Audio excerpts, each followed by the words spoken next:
Hello everybody, so this is my Xadv V2 and I'm gonna install a cruise control today. So it's been a while since I opened up the fairing and I was really lost. So today I'm gonna do a recording, not just for me but for the Xadv community, because if you go to the shop they're gonna charge you an arm and leg just to open up the fairing. Everybody's intimidated and we always have to go to the shop. I'm thinking, hey, why not make a video, right? Because there's nothing really out there. Alright, so first and foremost, what you have to do, you have to open up the seat. Yeah, you have to open up the seat. Okay, so this thing goes up, right? And in order to open up the fairing, alright, you have to open the screws here, right? There are, okay, this one screw, two screw, and this plug here. So once that come out, you take off this fairing here, right? You take off this fairing here. After which, you have to take this off, right? So for this fella, there's one screw at the bottom here, and as well as the other side. Okay, and then you just have to pull it out, right? And there is this thing here that you have to take out, as long as the sides here. The sides here, there are some push pin. I believe there are 3 push pin. You can see one here, one at the bottom here, and another one there. Right, so when this comes out, right, when this particular cover comes out, okay, I'm gonna show you how to remove that particular cover. Yeah, so this cover, once you pull out, there are 2 things that keeps it together. So to remove it, for the first one, you have to press this thing at the back here. So you press and you wiggle and pull. Okay, press, wiggle, wiggle and pull. Similar to the one inside, there's a rubber boot. There's a rubber boot here. So pull it out and similarly press and just pull. So press the one back here and pull it out. Then this whole cover comes out.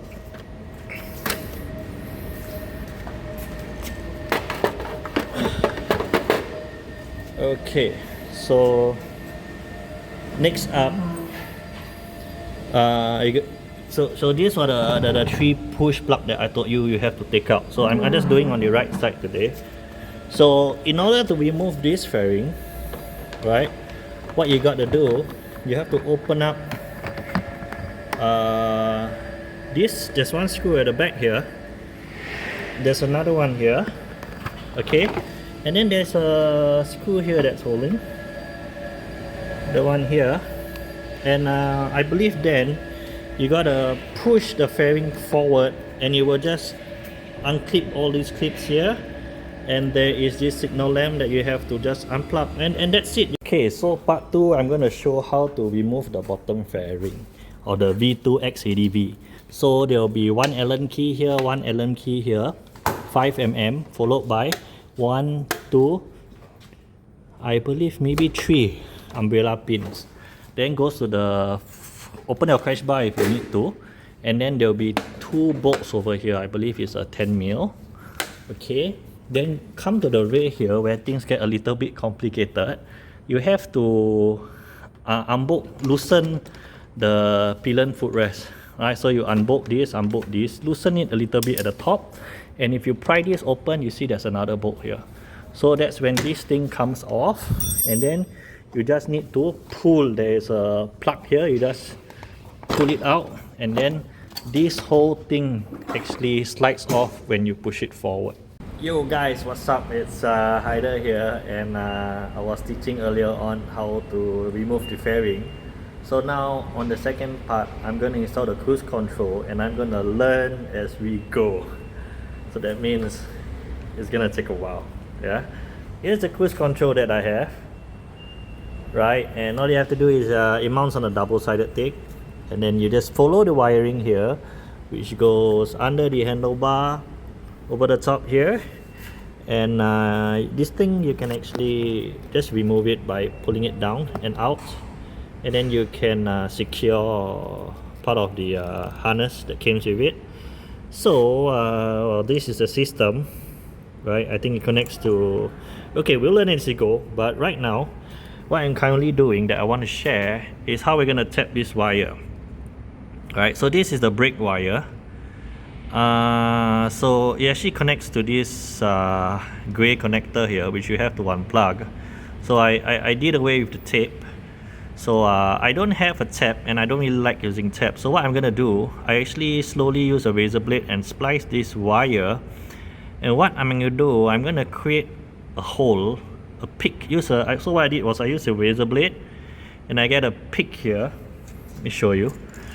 I am gonna split it apart and have a nice hole there, where I'm gonna, this is the wire tap, it's gonna go through here, right? It's gonna go through here, and I'm gonna secure it there. So I think it's gonna be very secure. It's better than splicing things up, you know. And yeah, I believe this taps into, there are 3 more connectors. So this thing taps here, and the one at the, I believe, well, it taps to either one of these 2 connectors here, and another one goes under the seat where the diagnostic port is. So here I have a photo of how I link it up to the brake line. So it is the black and green wire. You just use a razor blade to splice up slowly on each end. Take a razor blade like I showed in a video, make a hole in the center, poke this wire through, wrap it around. After which, use some electrical tape and weatherproof it. Hello, so with the help of my buddy here, Jason, we managed to fix the cruise control. I think it took us about 2 hours. So you guys a little bit. So this, I bought it second hand. So it's just you just tape it up. Okay, it goes through here. It follows the harness, right? It goes down, and this thing you can just push it out to secure the harness, right? And then it goes down here. This is where it's connected to the brake light. So what I did was, I'll show in the photos, but what I did was actually, there's this black and green wire, so you just need to tap it with the wire that comes with the kit. Alright, then at the back here, at the most right corner here, that connector you see right here, you need to disconnect it. It's a little bit difficult, figure it out. Yeah, so basically it's not the one at the back. You have to press the one at the bottom to pull it apart, and then it connects to the kit where it connects one, and then the other part connects to the kit. So it's like a flowing, I don't know if you get me, but it flows lah. So what I did after that was I were to trace the wire following the harness, right? And I was trying to figure out how to get it in the box, into the box. So what I did was I had to remove this whole fairing, right? And then it goes through a loop here, and you have, so the connector goes in this way, right? And then you have to orientate it this way, and then you push it up, and you push it up, it will come out through the side here. They have to remove the battery. Right, so you have to remove the battery, and it connects to the OBD port here. Yeah. Okay, so to switch it on, it must be above 40 km per hour. Press this to switch on, and hold on the reserve button in the middle, and it goes. You can throttle up, but when you slow down, you go back to your previously set one. You can even increase the speed, and to just stop it, you just need to brake, and it switches off. That's all. Thank you.